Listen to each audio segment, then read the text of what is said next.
कि हमें अपनी पाक फ़ौज के साथ खड़ा होना है और इंडिया को दिखाना है कि हम में कितनी यकजहती है।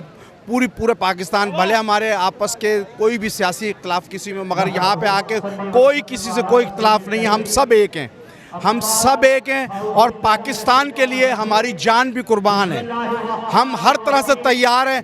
पता लग जाएगा ये हमारी खाली फ़ौज नहीं है, ये 24 करोड़ जो अवाम है सारी की सारी फ़ौज है। और ये हमेशा हम वक्त पाकिस्तान फ़ौज के साथ, आर्मी के साथ हम खड़े हुए, साथ खड़े हुए और अपनी जानें देने के लिए तैयार खड़े हुए। इंशाल्लाह वो मौका नहीं आएगा, हमारी ज़रूरत ही नहीं पड़ेगी। वैसे तो हमारी आर्मी बहुत है, माशाल्लाह हमारी आर्मी बहुत है कि 100 पे 1 भारी है। हमारा जज्बा, हमारे यहाँ जज्बा देख लिया आपने कि उनका क्या हशर किया है, क्या हशर, ऐसे भागे हैं कि अब उनको मुंह दिखाने का मौका भी नहीं मिल रहा, मुंह भी नहीं मिल, जगह जगह फिरते फिर रहे हैं कि हमारी सुलह करा दें, हमसे जंग ख़त्म करवा दें। पहले भाग रहे थे, हम जब जा रहे थे आगे पीछे लोगों से रब्ता करते तो खुद भाग रहे थे, मगर अब उन्होंने हमारी ताकत का अंदाज़ा लगा लिया है, हमारी आर्मी का ताकत का अंदाज़ा लगा लिया है कि हम क्या चीज़ हैं। ये राफेल हमने घुसेड़ दिए हैं।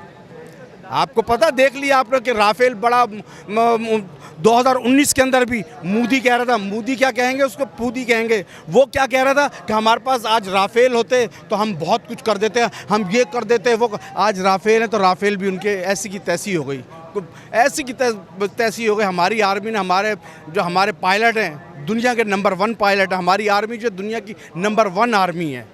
अल्लाह ताला उनको सलामत रखे, वो बॉर्डरों पे मौजूद हैं, हम उनके शाना बशाना खड़े हैं। पाकिस्तान जिंदाबाद, पाक फ़ौज जिंदाबाद।